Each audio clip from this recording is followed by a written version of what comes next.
बोले श्री सद्गुरुदेव भगवान की जय। श्री गुरु चरण सरोज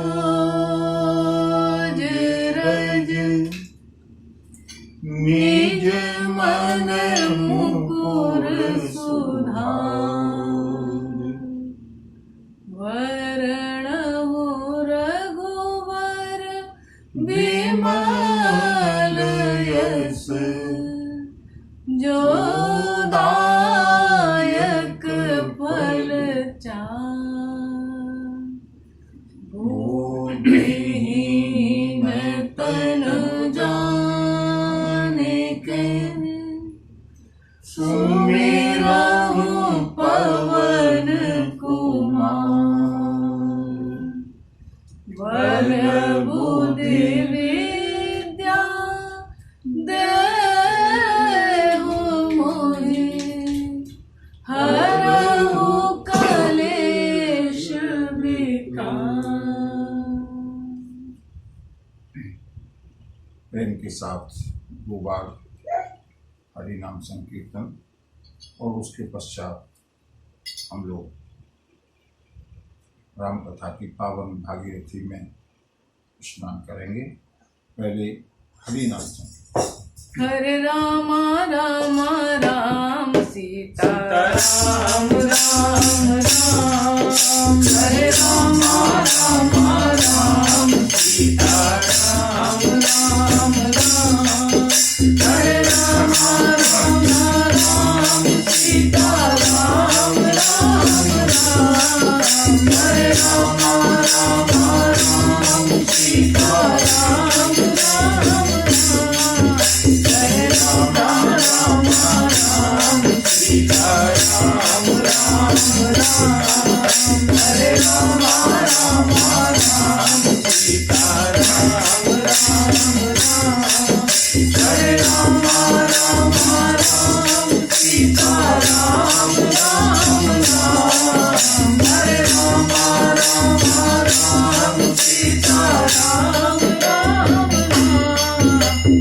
राम राम राम सीता राम राम राम। हरे राम राम राम सीता राम राम राम। हरे राम राम राम सीता राम राम राम। हरे राम राम सीता राम राम राम। हरे राम हरे राम हरे राम राम राम सीता राम राम राम। हरे राम राम राम सीता राम राम राम।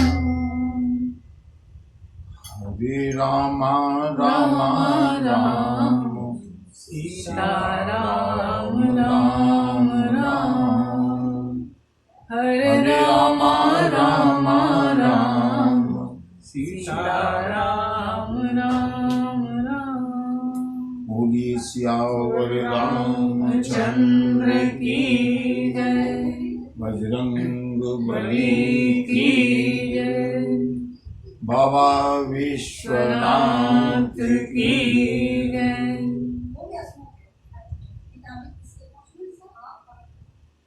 मंगल भवन अमंगल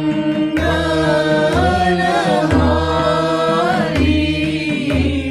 मंगल भवन अमंगल हारी। प्रभु सुदशरथ अजीर बिहारी। प्रभु सुदशरथ अजीर बिहारी।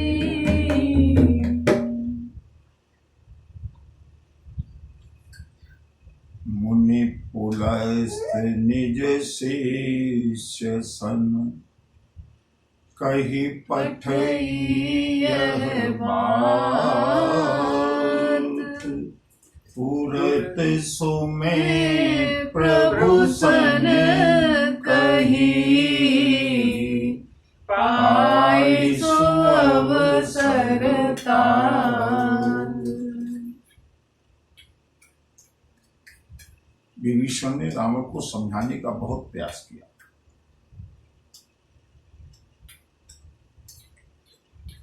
विभीषण को जब लगा कि मेरी बात का कोई इंप्रेशन रावण पर नहीं हो रहा है, तो विभीषण ने अपने पितामह महर्षि पुलस्त का संदेश सुनाया और कहकर के सुनाया, शायद पितामह का सम्मान करके रावण मान ले। विभीषण ने कहा, हे भ्राता, हमारे पितामह पुलस्त ऋषि को जब समाचार मालूम हुआ तो उन्होंने अपने शिष्यों के द्वारा ये संदेश भिजवाया कि सीता को श्री राम को वापस कर दो, श्री राम की शरण में चले जाओ, इसी में तुम्हारा कल्याण है। उनका संदेश मैंने आप तक पहुंचा दिया। और बंधुओं, मैंने कल इशारा किया था, माता पिता की जो बात मानेगा, जो वरिष्ठों की, ज्येष्ठों की, पितामह की, आचार्यों की बात का सम्मान करेगा, वो व्यक्ति इतना नीचे गिर ही नहीं सकता। रावण कितना ही विद्वान रहा हो, कितना ही धनवान रहा हो, लेकिन बड़ों का सम्मान करना रावण ने नहीं सीखा। चाहे पितामह का संदेश हो, चाहे पिता का संदेश हो, रावण का अहंकार इतना बढ़ा हुआ है। रावण ने विभीषण के दिए गए प्रस्ताव के ऊपर कोई ध्यान नहीं दिया।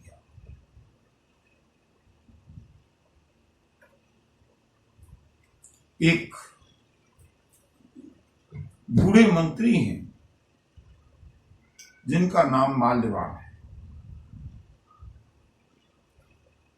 ये माल्यवंत नाम के जो मंत्री हैं, इन्होंने विभीषण के प्रस्ताव को सुना, बहुत अच्छा लगा और माल्यवंत ने विभीषण की सराहना की। रावण से कहा, दशानन, लंकेश, तुम्हारे भाई ने जो भी कुछ कहा है उसके ऊपर ध्यान दो। अच्छा उपदेश, अच्छा संदेश दिया है विभीषण ने। माल्यवंत अति सचिव सयाना, तासु बचन सुने अति सुख माना। तात अनुज तव नीति विभूषण,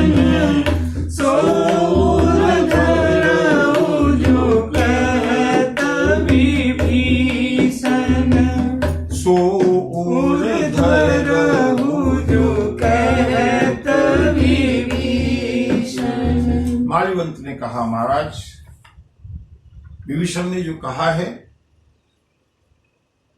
अच्छा प्रस्ताव है, अच्छी राय है, अच्छी सलाह है, इसको स्वीकार कीजिए। और जैसे ही रावण ने सुना, मैंने पहले ही कहा, ज्येष्ठों का, वरिष्ठों का, श्रेष्ठों का जहां जिस सभा में कोई सम्मान नहीं, वो निशाचरों की सभा है।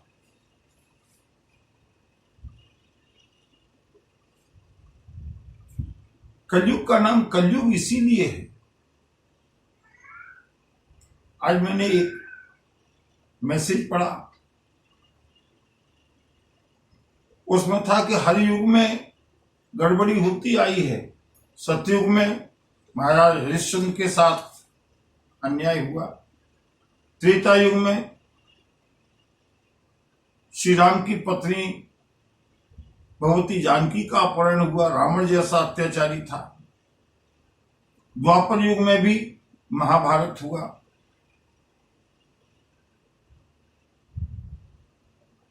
बंधुओं, प्रत्येक युग में हर समय अच्छाई और बुराई दोनों रही हैं, लेकिन कलयुग में बुराई का बोलबाला है। इसका नाम ही कलयुग इसलिए है, जहां पर बुराइयों का संग्रह हो।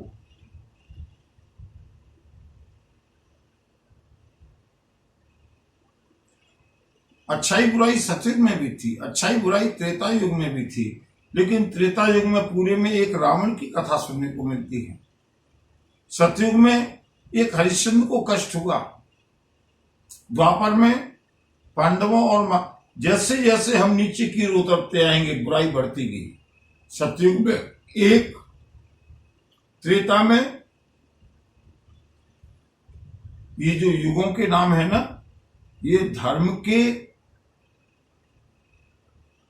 पादों के अनुसार हैं। सतयुग में धर्म के चारों स्तंभ सुरक्षित हैं। त्रेता में 3, द्वापर में 2 और कलयुग में कलियुग केवल नाम आधारा, सुमेरे सुमेरे नर उतरहि पारा, सुमेरे सुमेरे नर उतरहि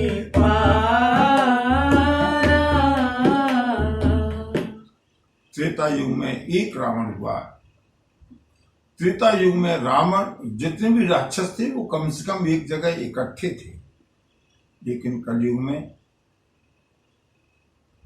बंधु कभी कभी बहुत कष्ट होता है ये कहते हुए कि इस राम के देश में, राम कथा के देश में, राम लीला के देश में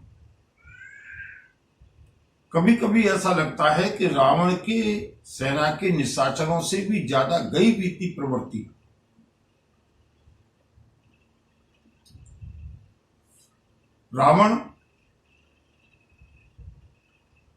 रावण ने कम से कम अपनी बहन की इज्जत के लिए, सूर्पणखा के लिए युद्ध किया। फिर भी थोड़ा सम्मान था परिवार के लिए, लेकिन आजकल जब समाज में देखते हैं इतने ऐसे ऐसे नर पिशाच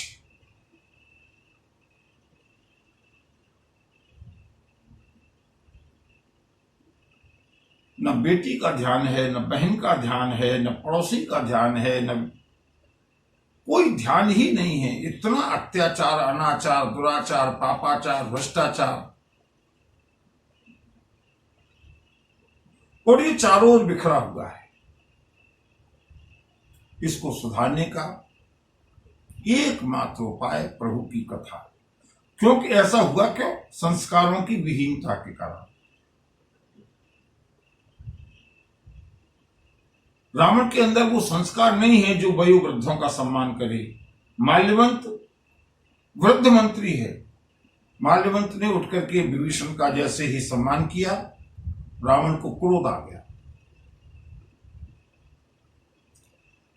रावण क्रोध से आग बबूला होकर के बोला, बोले रिपु ऊत कैरस कहत सठ दो, दूरी न करहु इहाँ हरि को, माल्यवंत ग्रह गयउ बहोरी, करई विभीषण पुनि कर जोरी। रावण बोला, ये दोनों के दोनों शत्रु की प्रशंसा कर रहे हैं, शत्रु की महिमा का बखान कर रहे हैं। अपने निशाचरों से कहा, अपने दूतों से कहा, इन दोनों को सभा भवन के बाहर निकाल दो। माल्यवंत समझ गया नीच व्यक्ति को अच्छी राय देने का भी कोई लाभ नहीं है। उठ करके माल्यवंत तो अपने घर पर चला गया, लेकिन विभीषण रावण को पुनः सलाह देने लगे। लंकेश,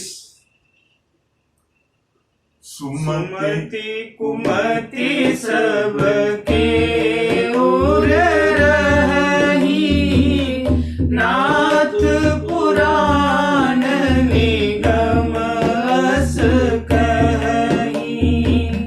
जहाँ सुमति तहाँ संपत्ति नाना, जहाँ कुमति तहाँ विपत्ति निदाना।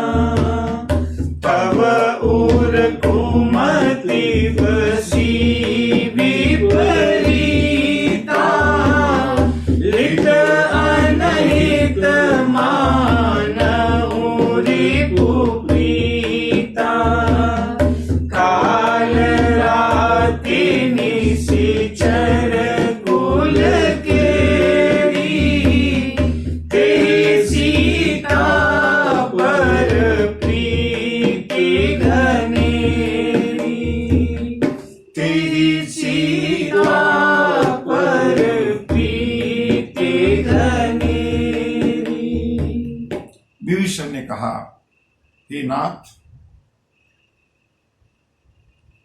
इस सृष्टि में जो भी जन्म लिया है, जिस किसी ने जन्म लिया है, सुमति कुमति सबके उर रही। प्रत्येक व्यक्ति के अंदर अच्छी बुद्धि भी होती है और दुर्बुद्धि भी होती है।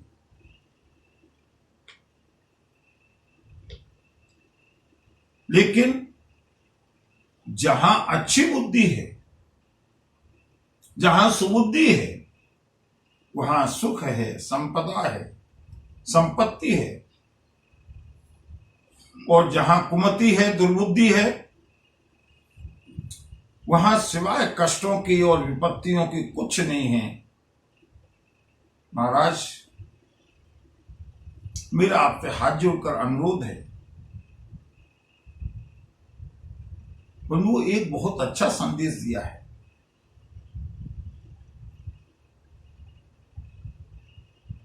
प्रत्येक व्यक्ति के अंदर सद्बुद्धि भी होती है, कुबुद्धि भी होती है।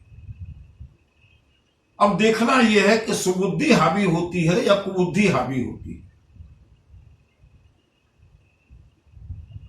जब कोई व्यक्ति बाढ़ में जाना चाहता है ना, मंदिरालय में, निश्चित रूप से उसकी एक बुद्धि उसको रोकती है। दूसरी बुद्धि उसके ऊपर हावी हो जाती है। सुमति कुमति सबके उर रही। जब भी कोई अच्छा काम करने के लिए मनुष्य उद्यत होता है ना, दुर्बुद्धि उसको खींचती है। और जब भी कोई बुरा काम करने के लिए होता है तो सद्बुद्धि भी सावधान करती है। ये मनुष्य के विवेक के ऊपर निर्भर करता है कि वह सद्बुद्धि को मान्यता देता है या दुर्बुद्धि को देता है।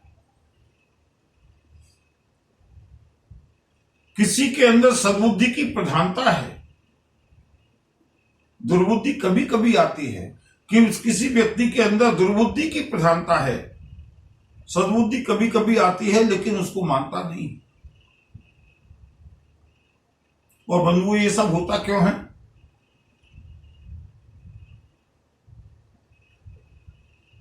राम कीन चाहे सोई होई। मनुष्य मानता है कि मैं गलत काम कर रहा हूं। जिस समय महाभारत के युद्ध में भगवान द्वारिकाधीश दूत बन करके गए हैं दुर्योधन की सभा में, दुर्योधन ने स्पष्ट रूप से कहा कृष्ण से, कृष्ण,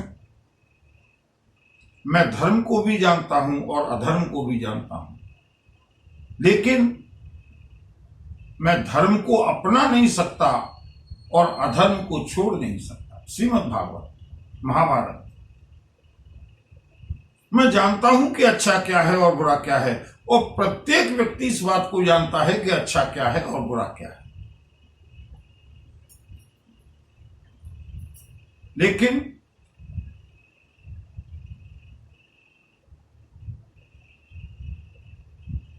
जो बुरे को प्राथमिकता देता है, ये बंधु उसके विवेक के कारण है, अविवेक के कारण है। और अविवेक क्यों होता है? विवेक न होने के कारण। विवेक क्यों नहीं होता? बोले बिनु सत्संग विवेक न होई, राम कृपा बिनु सुलभ न सोई, राम कृपा बिनु सुलभ न सोई।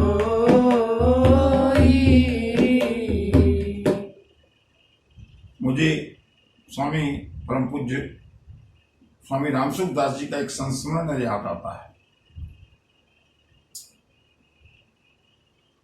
स्वामी रामसुख दास जी से किसी ने प्रश्न किया, महाराज जी आप हर समय सत्संग की चर्चा करते हैं, हर समय गीता की चर्चा करते हैं, हर समय आप केवल सत्संग की चर्चा करते हैं, आपको बोरियत नहीं होती? कभी कभी मनोरंजन की भी बात होनी चाहिए, संसार की लौकिक चर्चा भी होनी चाहिए। आप केवल सत्संग में कैसे जी लेते हैं?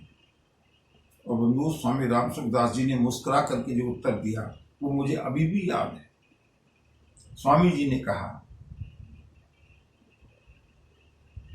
जैसे तुमको इस बात की चिंता है कि मैं हर समय सत्संग में की चर्चा कैसे करता हूं, मुझे इस बात की चिंता होती है कि लोग बिना सत्संग की जीवित कैसे रहते हैं।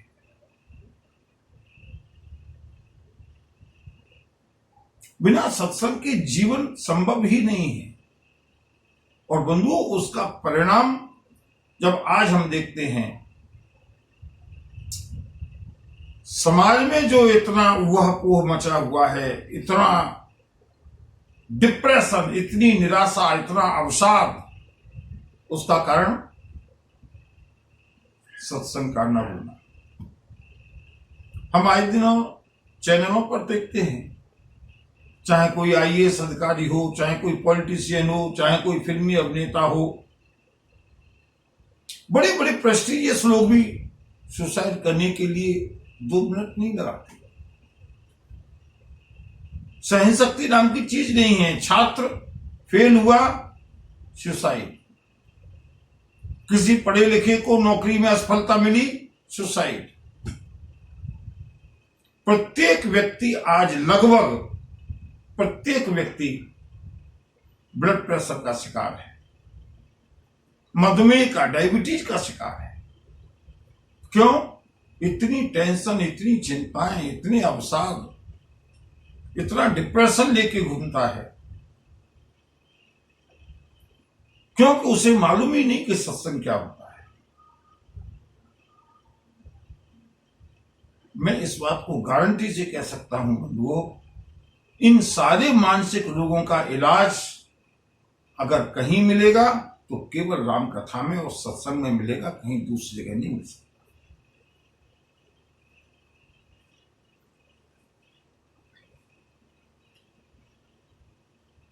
प्रत्येक व्यक्ति इतना टेंशन में है,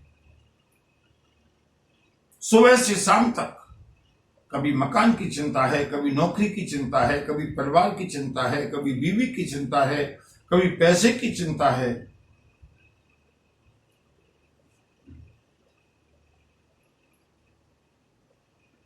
जो फकीर है ना, जो सत्संग में जाता है, जिसको विवेक है, उससे कोई चिंता नहीं है, क्योंकि वो जानता है कि होई यही सोई जो राम रचि राखा, को करि तर्क बढ़ावा।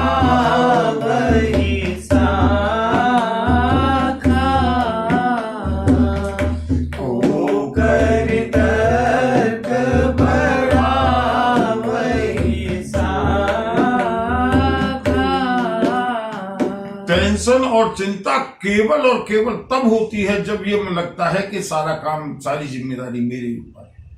और इसी टेंशन को लेकर के हमारे पिताजी गए, हमारे बाबा गए, हमारे परबाबा गए, हमारे अड़ोसी पड़ोसी गए। सबको ये लगता है कि मेरे बाद मेरा परिवार कैसे चलेगा, मेरे बाद ये दुनिया कैसे चलेगी, मेरे बाद मेरा बिजनेस कैसे चलेगा। और बंधुओं, एक एक करके चलते चले गए, दुनिया कभी रुकी नहीं, दुनिया चलती आई। अमुक नेता चला जाएगा तो देश कैसे चलेगा। कितने नेता चले गए, कितने प्रधानमंत्री चले गए, कितने वैज्ञानिक चले गए, देश रुका नहीं। क्यों? क्योंकि जिसको ये लगता है कि मेरी वजह से ये चल रहा है। बंधुओं, बरसात मेरे चाहने से नहीं हो रही, धूप मेरे चाहने से नहीं निकल रही, रात्रि मेरे अनुसार नहीं हो रही, हवा मेरे अनुसार नहीं चल रही। जो इतनी बड़ी सृष्टि का नियामक है, संचालन करता है, जो चर और अचर संपूर्ण सृष्टि का पालन पोषण कर रहा है, सब कुछ उसी की प्लानिंग से चल रहा है। हमको लगता है कि सबको हम चला रहे हैं। सबसे बड़ी टेंशन का कारण ये है। और ये क्यों हुआ? क्योंकि अविवेक, अज्ञान। ज्ञान का मतलब सत्य और असत्य का विवेचन। हमें मालूम ही नहीं कि सत्य क्या है, असत्य क्या है। जिसने सत्संग का सेवन किया है वो इस बात को जानता है।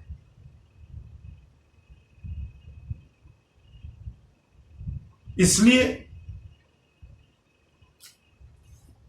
टेंशन रहित जीने का केवल एक तरीका सत्संग, विवेक। और वो विवेक जागृत होता है सत्संग से। जिसने सत्संग का सेवन नहीं किया, बंधु सत्संग का अर्थ मेरा केवल कथा से नहीं है। सत्संग का मतलब सत स्वाध्याय, अच्छे लोगों का संग, अच्छे लिटरेचर का अध्ययन।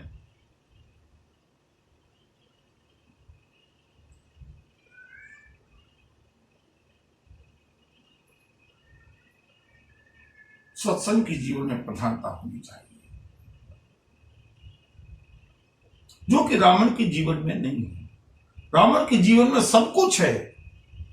धन की कमी नहीं, संपत्ति की कमी नहीं, परिवार की कमी नहीं, बल की कमी नहीं, ऐश्वर्य की कमी नहीं, किसी चीज की कमी नहीं है।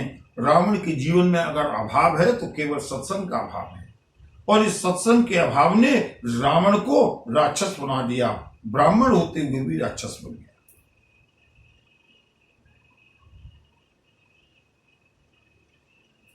उसी परिवार का रावण है और उसी परिवार का विभीषण है। रावण राक्षस हुआ और विभीषण संत हुए। स्वयं प्रभु श्री राम ने कहा विभीषण से, विभीषण तुम सारिखे संत प्रिय मोरे, तुम जैसे संत मुझको प्रिय हैं। विभीषण संत हैं और रावण दुराचारी, अनाचारी, राक्षस।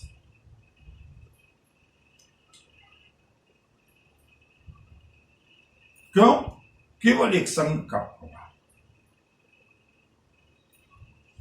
विभीषण समझा रहे हैं राम को, लंकेश तव उर कुमति बसी विपरीता, आपके मन में जो दुर्बुद्धि है, जो कुमति है, वो बस गई है, जिसके कारण आपको अच्छा उपदेश भी बुरा लग रहा है। हित अनहित मानहु रिपु प्रीता, आपको कल्याण की बात जो बताई जा रही है कि सीता को वापस कर दो, वो आपको अनहित की बात लग रही है, अकल्याण की बात लग रही है। वो आपको शत्रु से प्रेम मालूम पड़ रहा है। मुझे ऐसा लगता है राजन कि काल रात निशिचर कुल केरी, निशाचर के कुल पर काल रात्रि मंडरा रही है और उसी काल रात्रि के कारण आपको सीता के ऊपर इतना प्रेम है। विभीषण ने प्रार्थना की। विभीषण ने अपने बड़े भाई से मर्यादा के अनुसार सारी सभा में खड़े होकर के ना तात चरण गह मांगूं राखहु मोर दुलार सीता देहु राम कहाँ अहित न होए तुम्हार। विभीषण ने कहा, भैया मैं आपके चरण पकड़ करके सारी सभा के बीच में कुछ मांगता हूं, भीख मांगता हूं, कृपा करके आप मेरे पिता के समान हैं, मुझको बालक समझ करके मेरे ऊपर कृपा कीजिए। भगवती जानकी को श्री राम को वापस कर दीजिएगा, जिससे तुम्हारा अकल्याण नहीं होगा, राक्षस कुल सुरक्षित रहेगा। बुद्ध पुराण श्रुति सम्मत वाणी कभी विभीषण नीति बखानी सुनत दसानन उठारी साई खल तो ही निकट मृत्यु अब आई जियसि सदा सठ मोर जियावा रिपु कर पक्ष मूढ़ तो ही भावा कहसि न खल रस को जग माही भुज बल जाहि जीता में नाही भुज बल जाहि जीता में नाही। भगवान शंकर कहते हैं पार्वती से, देवी विभीषण ने रावण को जो नीति दी, जो प्रस्ताव दिया, जो सुझाव दिया, जो सलाह दी, जो वेदों के अनुसार, पुराणों के अनुसार, विद्वानों के अनुसार बिल्कुल श्रेष्ठ राय दी, लेकिन बंधु मैंने एक दिन बताया था ना, लोग कहते हैं संग का असर, सठ सुधरहि सतसंगति पाई, लेकिन दूसरी ओर मूरख हृदय न चेत जो गुरु मिलहि। विभीषण जैसा संत लंका में रहता है, लेकिन रावण के ऊपर कोई प्रभाव नहीं है।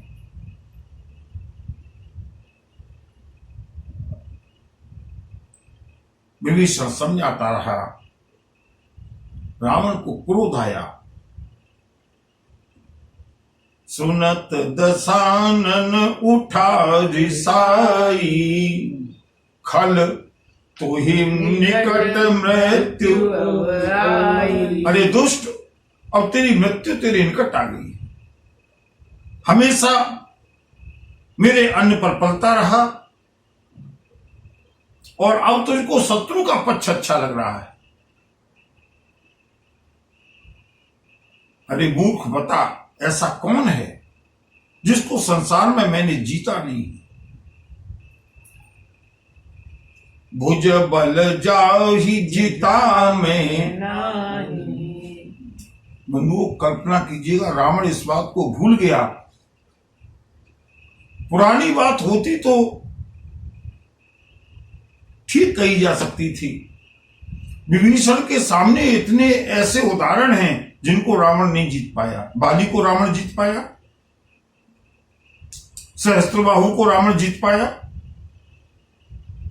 परशुराम को रावण जीत पाया।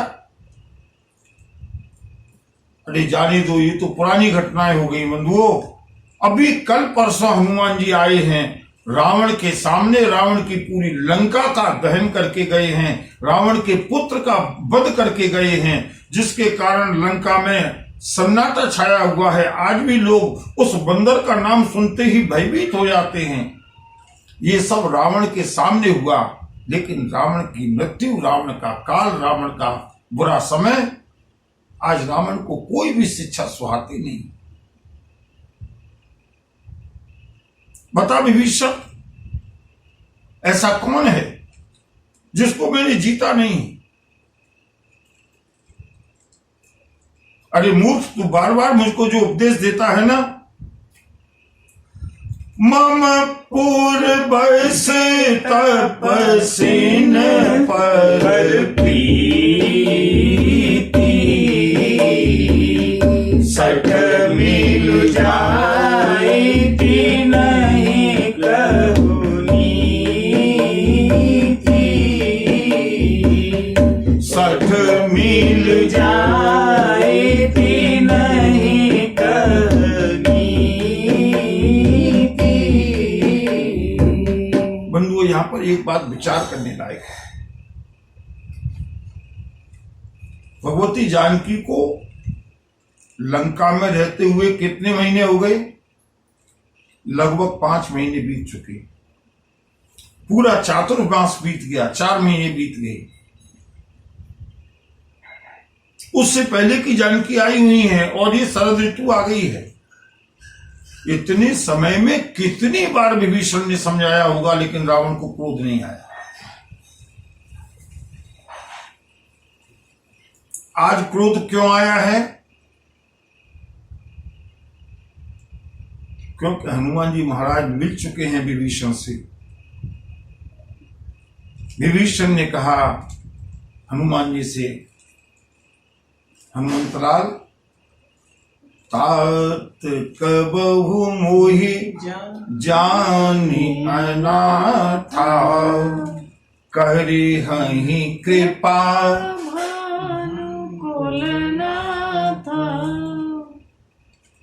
भैया हनुमान, क्या कभी प्रभु मेरे ऊपर भी कृपा करेंगे? और उसी समय बजरंगबली ने एक मंत्र दिया है विभीषण को, विभीषण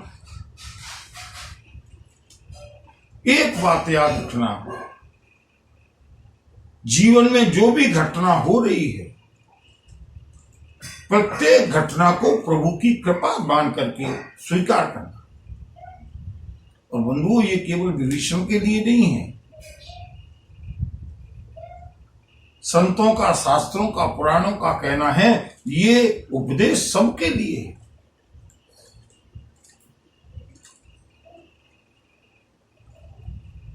भगवान स्वयं गीता में कहते हैं, हे अर्जुन, मैं सबका हितैषी हूं। हम परमात्मा को अपना माता पिता मानते हैं। वो जो भी कुछ कर रहे हैं हमारे कल्याण के लिए कर रहे हैं। अगर एक बात दृढ़ हो जाए, जीवन की कितनी समस्याओं का समाधान हो जाएगा। टेंशन होती किस बात की है? नौकरी नहीं मिली, टेंशन। पत्नी ने छोड़ दिया, टेंशन। पत्नी ने बात नहीं मानी, टेंशन। ससुराल में बेइज्जती हुई, टेंशन। फेल हुआ, टेंशन। प्रत्येक घटना में याद रखें, प्रभु कुछ न कुछ मेरे कल्याण के लिए मुझको रास्ता दिखा रहे हैं। स्वामी विवेकानंद ने कहा था, जिस दिन हमारा जीवन बिना संघर्ष के आराम से गुजर जाए, समझ लेना हम कहीं गलत रास्ते पर जा रहे हैं। महापुरुषों के जीवन में टेंशन कम नहीं आई। स्वामी विवेकानंद जी का नाम सबने सुना है और हम सब समझते हैं कि स्वामी विवेकानंद जैसा कोई संत नहीं हुआ जिसने भारत को विश्व गुरु बना दिया। स्वामी विवेकानंद के ऊपर कितना टेंशन था शायद किसी को मालूम नहीं। अपने जीवन काल में स्वामी विवेकानंद 31 बीमारियों से कष्ट पा रहे थे।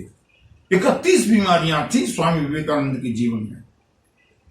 मधुमेह की बीमारी, अनिद्रा की बीमारी, आदि आदि। लेकिन उसके बावजूद स्वामी विवेकानंद बने। और आज हमारे ऊपर एक टेंशन, छोटी सी टेंशन आ जाए, डिप्रेशन। हनुमान जी ने कहा, विभीषण प्रभु तो कृपा करते हैं, लेकिन हम उस कृपा को भी विपत्ति मान लेते हैं। यही मनुष्य के साथ दुर्भाग्य। याद रखना, जीवन में जो भी कुछ हो रहा है प्रभु की कृपा से हो रहा है। और बंधुओं, आज वही प्रभु की कृपा विभीषण के ऊपर हो रही है। अगर विभीषण इतनी बातें न कहता और अगर रावण क्रोध न करता तो शायद विभीषण राम की शरण में नहीं जाते, और अगर राम की शरण में नहीं जाते तो शायद विभीषण लंका के राजा भी नहीं बनते, और विभीषण को हम संत के रूप में स्वीकार भी नहीं करते। लेकिन विभीषण के ऊपर कृपा हुई। बंधुओं, ये बात अवश्य याद रखिएगा, जिस समय प्रभु की कृपा हुई है उस समय हमको ऐसा लगता है कि इतनी बड़ी दुर्घटना हो गई कि अब कैसे जी पाएंगे। कल्पना कीजिए, विभीषण के ऊपर जो प्रभु की हुई तो कृपा है, लेकिन अगर उस समय की परिस्थितियों में देखें तो विभीषण अनाथ हो गया। कितनी बड़ी जीवन की घटना है, टर्निंग पॉइंट है। कोई दूसरा होता तो हार्ट फेल हो जाता, अब क्या करूं। रावण ने क्रोध करके कहा, अरे विभीषण, मामा पुर बस। और बंधुओं, जैसा कि मैं कहता हूं और जैसा कि हनुमान जी के उदाहरण में मैंने बताया, हनुमान जी को इस बात का विश्वास है कि जो भी कुछ हो रहा है, मुझसे जो भी कुछ कह रहा है, प्रभु की प्रेरणा से कह रहा है। इसीलिए जिस समय हनुमान जी अशोक वृक्ष पर बैठे हैं ना, त्रिजटा के स्वप्न को भी उन्होंने प्रभु की प्रेरणा मान करके स्वीकार किया। सपने बानर लंका जारी। हनुमान जी को लगा ये त्रिजटा नहीं बोल रही, ये त्रिजटा के द्वारा प्रभु बोल रहे हैं। और बंधु, उसी तरह से शायद विभीषण भी रावण को छोड़ करके नहीं जाते। और जो लोग कहते हैं कि विभीषण देशद्रोही है, कुलद्रोही है, आजकल के कुछ तथाकथित लोग विभीषण को गद्दार बताते हैं।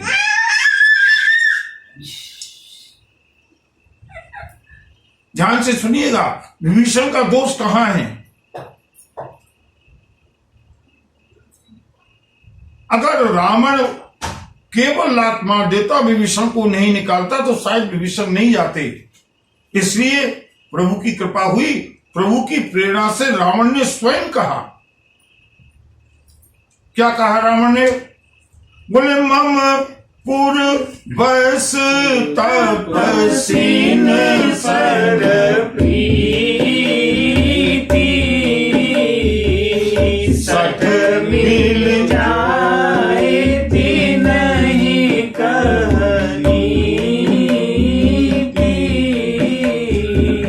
सठ मिल जाए नहीं कहनी।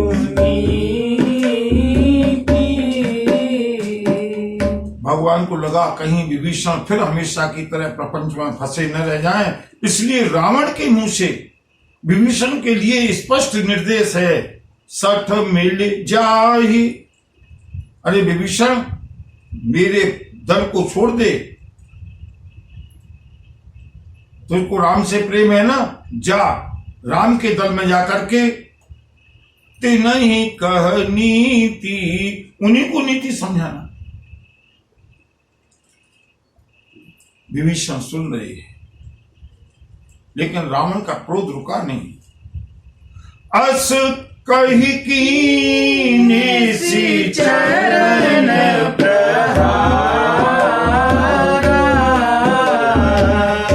अनुज गए पद बारही,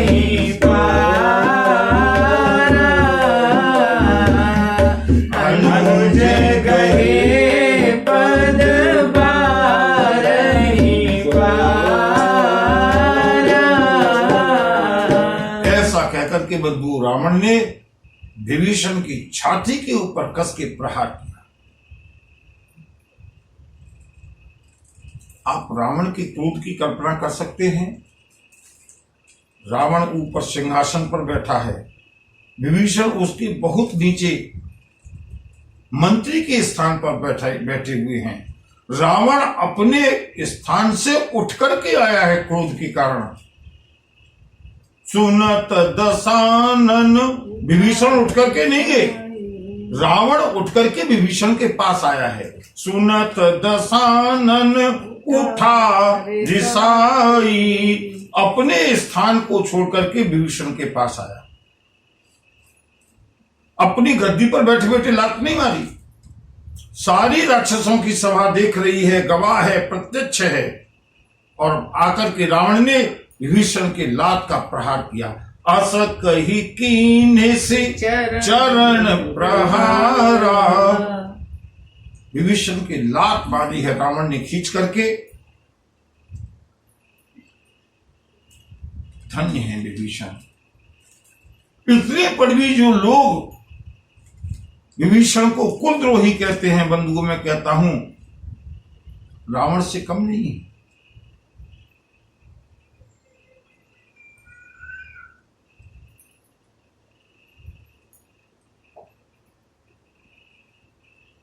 अनुज गही पद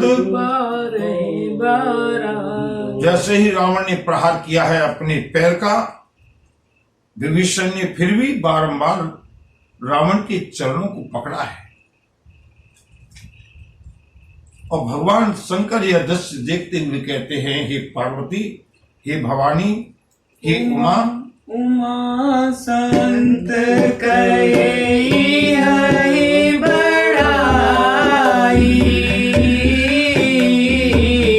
मंद करत जो करई भलाई, तुम पितु सरिस भले ही मोहि मारा, राम भजे हित नाथ तुम्हारा, सचैव संग लय नव पद दयाऊ, सब ही सुनाई कहत रस भयऊ, सिया राम, सिया राम, जय जय राम, सिया राम, सिया राम, जय जय राम। भगवान शिव कहते हैं, उमा, ये संत का स्वभाव है, ये संत की महिमा है। रावण ने भरी सभा में विभीषण का अपमान किया है, और अपमान भी कोई छोटा मोटा नहीं, ए ग्रेड की इंसल्ट की है। रावण के सगे भाई हैं विभीषण, और अपने भाई को भरी सभा में रावण ने पैर का प्रहार किया, अपने चरण का प्रहार किया। विभीषण को क्रोध आया नहीं। उमा, यही संत की महिमा है। मंद करत जो करई भलाई, बुरा करने पर भी जो अच्छा परिणाम दे, उसका नाम संत है। जैसे वृक्ष के ऊपर फल लगा हुआ है, पत्थर मारते हैं, बदले में हमको फल मिलता है।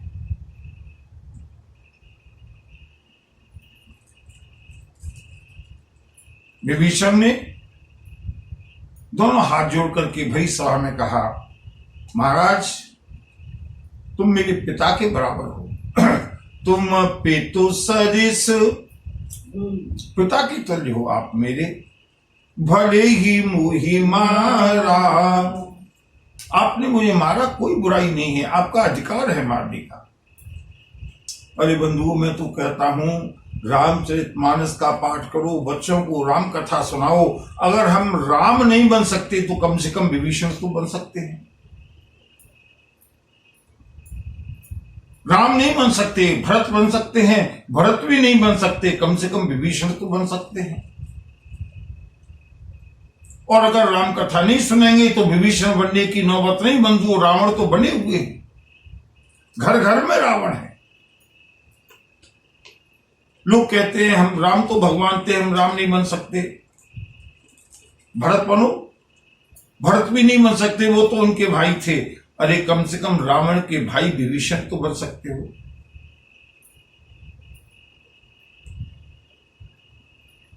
श्री राम विभीषण को अपनी ओर खींचना चाहते हैं और बंधुओं श्री राम की कृपा हुई है। अगर कोई हमको घर से बाहर निकाल दे, हम इसको कभी प्रभु की कृपा मान सकते हैं क्या? बहुत बुरा हुआ। कितने ऐशो आराम में लंका में रह रहा था विभीषण, रावण ने लात मार करके निकाल दिया। विभीषण के लिए प्रसन्नता का विषय है या कष्ट का विषय है? सगे भाई ने निकाल दिया घर से, लेकिन नहीं, विभीषण को कोई कष्ट नहीं, क्योंकि विभीषण को गुरु मिल चुके हैं हनुमान। उन्होंने कहा एक बात याद रखना विभीषण, तुमने जो कहा ना, तात कबहु मोहि जानि अनाथा, करे हहि कृपा भानुकुल नाथा। मुझको कभी अनाथ जान करके, और बंधुओं मैं इस बात को कई बार कह चुका हूं, प्रभु की कृपा तब होती है जब हम अनाथ होते हैं। प्रभु की कृपा तब होती है जब हम दीन बनते हैं, कहने के लिए नहीं। हमारे नाथ तो बहुत हैं।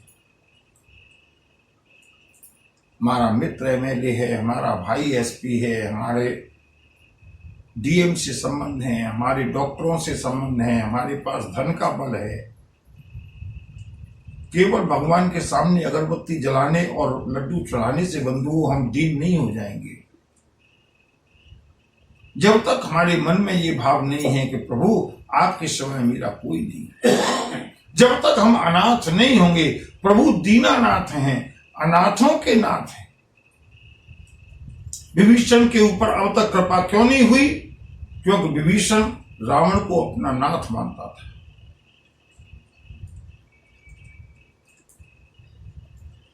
आज रावण ने निकाल दिया घर से, लात मार दी, विभीषण के ऊपर कृपा।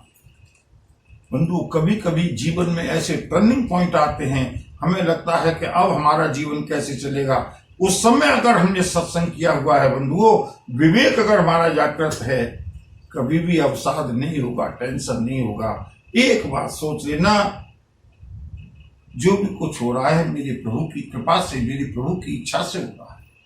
जीवन में नुकसान हुआ, कोई बात नहीं। नरसी के जीवन में नुकसान नहीं हुआ। नगर सेठ थे, नरसी हुंडी का काम करते थे, हुंडी शिकारने का, और नगर कंगाल हो गई। एकमात्र पुत्र था नरसी का, चला गया। एकमात्र पुत्र के याद में अत्यंत साध्वी पत्नी थी नरसी की, 1 वर्ष के अंदर पत्नी भी छोड़कर चली गई। नरसी अनाथ हो गई। नरसी ने कभी उलाहना नहीं दिया, शामरिया मैंने तो तेरा जीवन भर भजन किया, तूने मेरे बेटे को भी ले लिया, मेरी पत्नी को भी ले लिया, मेरा धन भी ले लिया। नहीं,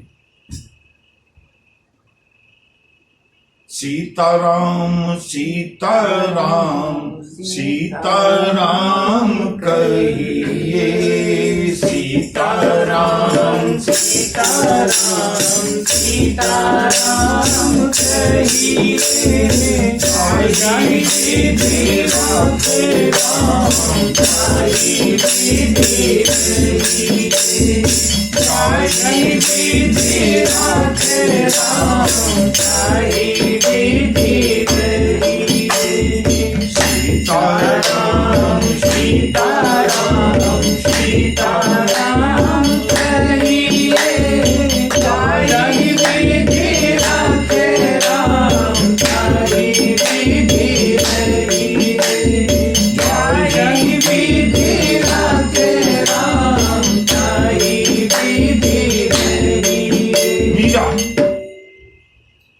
राजकुमारी थी, बड़े सुख और आराम से वैभव में पली पोसी वो बालिका राजवधू होकर के मेवाड़ में आई।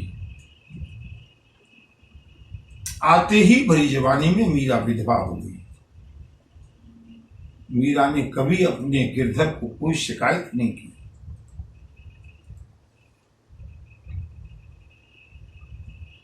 मीरा अनाथ हो गई। मीरा को मेवाड़ से निकाल दिया। मीरा ने सुसाइड करने की नहीं सोची। मीरा को भरोसा है, मेरे सांवरिया, मेरे गिरधर मुझे जहां ले जा रहे हैं अच्छा है।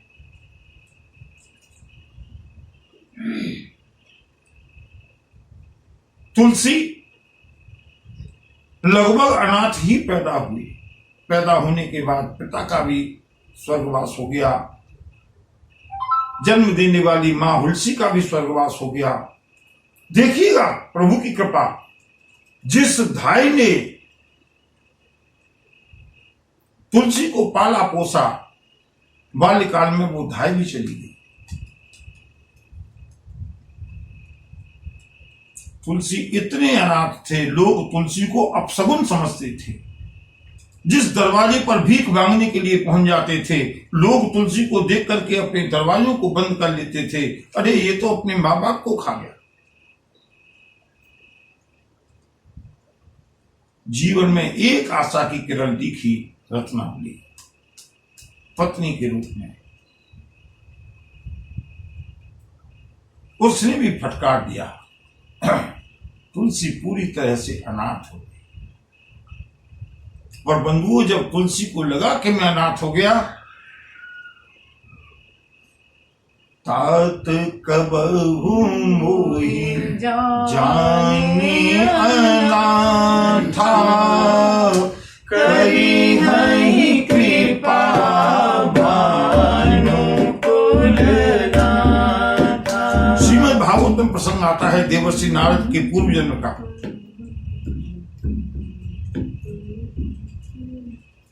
दासी पुत्र थे। पिता का अत्यंत बचपन में ही स्वर्गवास हो गया।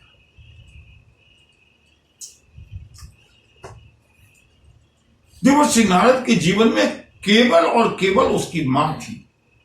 वो भी दासी थी, दूसरों के यहां सेवा करती थी।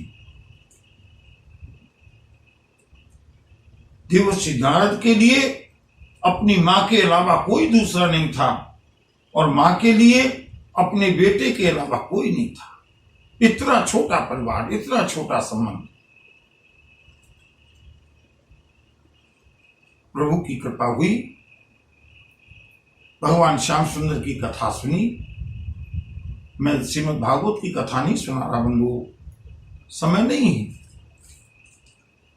मैं केवल अनाथ बताना चाहता हूं। जिस समय चलने लगे गुरुदेव, देवर्षि नारद ने कहा, गुरुदेव मुझे कोई तो मंत्र दो, मुझे कोई तो राय दो। अब मैं बिना कथा के कैसे जीवन जीऊंगा? मैं कथा के बिना रह नहीं सकता, मुझे भी अपने साथ ले चलो। गुरुदेव ने कहा, नहीं बालक, अभी तुम्हारे जीवन में तुम्हारी मां है। अगर तुम चले जाओगे, तुम्हारी मां कैसे जिएंगी? और बालक ने कहा, 5 वर्ष के बालक हैं उस समय देवर्षि नारद, पूर्व जन्म में। गुरुदेव मुझे कोई तो सहारा बताओ, कोई तो सलाह दो, कोई तो मंत्र दो। गुरुदेव ने कहा, एक ही मंत्र देता हूं बेटा, जीवन में जो भी कुछ घटित हो रहा है उसको प्रभु की कृपा मान करके स्वीकार करना। जो भी कुछ हो रहा है मेरे कृष्ण की कथा है, मेरे कृष्ण की कृपा है, मेरे शामरिया की कृपा है, मेरे प्रभु की कृपा है। याद रखना, अगर तुमको कृष्ण से मिलना है ना, कृष्ण कृपा करेंगे तब तुम कृष्ण से मिलोगे। अभी तुमको घर छोड़कर के जाने की आवश्यकता नहीं है। और बंधुओं, देवर्षि नारद स्वयं कहते हैं वेद व्यास जी से, व्यास जी महाराज, गुरुदेव गए, मैं और मेरी मां, केवल इतना सा परिवार था। एक दिन मेरी माँ सेवा करने के लिए गौशाला में गई हुई थी। अचानक एक सर्प ने दंश मारा और मेरी माँ की मृत्यु हो गई। अचानक तो बहुत बड़ा वज्रपात होता है बंधुओं, इसमें कोई दो राय नहीं। लेकिन जिसके पास, मैंने कहा ना, अचानक बारिश होने लगी, बरसात में भीगेंगे, लेकिन जिसके पास छतरी है ना सत्संग की, जिसके पास विवेक की छतरी है, वो उस बरसात से बच जाएगा। देवर्षि नारद कहते हैं, जैसे ही मेरी माँ का स्वर्गवास हुआ, मैं अनाथ हो गया, मेरा हृदय कलिजा फट गया। अब मेरा दुनिया में कोई नहीं, अब मैं कैसे जीऊंगा। और बंधु, उसी समय मेरे सामने मेरे गुरुदेव की कही हुई बात याद आ गई, बेटा जीवन में कभी निराश मत होना, जो भी कुछ हो रहा है प्रभु की कृपा समझ करके स्वीकार करना। और मैंने निश्चय कर लिया, मेरी माँ ही कृष्ण से मिलने में अवरोध थी, मेरे कृष्ण ने कृपा की, मेरे प्रभु ने कृपा की, मेरे माँ का बंधन भी छूट गया और मैं घर से निकल गया। देवर्षि नारद कहते हैं, मेरे ऊपर प्रभु की कृपा हुई, शामरिया की कृपा हुई। मैं अगर अनाथ न हुआ होता, भगवान श्याम सुंदर के दर्शन नहीं हुए। बंधु, मैं ये सारी बात केवल इसलिए कह रहा हूं कि हाउ टू सर्वाइव, कैसे जिए। जीना तो पड़ेगा, चाहे रो करके अपने दिन काटें, चाहे आत्महत्या करके हम अपने जीवन को समाप्त करें, जीना तो पड़ेगा। जीने का सबसे सरल और सुलभ तरीका, जो भी कुछ हो रहा है प्रभु की इच्छा से हो रहा है। विभीषण के जीवन में यही मंत्र दिया है हनुमान जी ने। आज विभीषण की लात मारी है, विभीषण ने हंसकर के प्रेम के साथ प्रभु की कृपा समझ के स्वीकार किया, भैया तुमने भले ही पिता की तरह मुझको मारा, लेकिन कोई बात नहीं, मैं फिर भी यही राय दूंगा कि राम भजे हितनाथ तुम्हारा और सचिव संग ले। अपने 4 मंत्री थे जो वफादार मंत्री थे विभीषण के, उन चारों मंत्रियों को साथ में लेकर के सचिव संग ले नभ पथ गयऊ, रावण का महल छोड़ दिया, रावण का राज्य छोड़ दिया, रावण का सहारा छोड़ दिया। और सब ही सुनाई कहत अस भयऊ, विभीषण ने आकाश मार्ग में जाकर के सभी पूरी सभा को संबोधित करते हुए कहा, सुनो, राम सत्य संकल्प प्रभु सभा काल बस तोर, मैं रघुवीर शरण अब जाऊं, देहु जन खोर सियावर रामचंद्र पद जय शरण शंकर हरि ओम, जय जय सिया राम, जय जय हनुमान। बंधु, दुष्ट का साथ जब छूट जाए वही दिन अच्छा है। आज रावण का साथ छूटा है विभीषण का, अभी प्रभु की शरण में पहुंचे नहीं, लेकिन इतनी निर्भीकता आ गई विभीषण में, सारी सभा को सुना करके कहा, सुनो, अब कोई मुझको कुलद्रोही मत कहना, मेरे भैया ने खुद मुझसे कहा है कि सठ मिली जाही, मुझको रास्ता दिखाया है राम के पास जाने का, इसलिए मैं रघुवीर शरण अब, मैं अब श्री राम की शरण में जा रहा हूं। और रावण, सुनो, सभा काल बस तोर, अब तुम्हारी सभा, अब तुम्हारा राज्य, अब तुम्हारा कुल परिवार काल के वशीभूत हो गया है, कोई मुझको दोष मत देना। ऐसा कहकर के बंधु विभीषण वहां से प्रस्थान करते हैं। और मैं आपको बताऊं, विभीषण से श्री राम के मिलने की बीच की जो यात्रा है, जैसे हनुमान जी की यात्रा, जैसे भरत जी की यात्रा, ऐसे ही विभीषण की श्री राम से मिलने की यात्रा है। अद्भुत यात्रा है एक साधक की प्रभु की शरण में जाते समय। क्या क्या भाव हैं विभीषण के मन में, बंधु उस समय पूरा हो गया। इस यात्रा का आनंद हम कल लेंगे और देखते हैं किस तरह से विभीषण को शरणागति मिलती है। आगे की कथा की प्रतीक्षा के साथ बोलिए भक्तवत्सल भगवान की जय। नमः पार्वती पतये हर हर महादेव।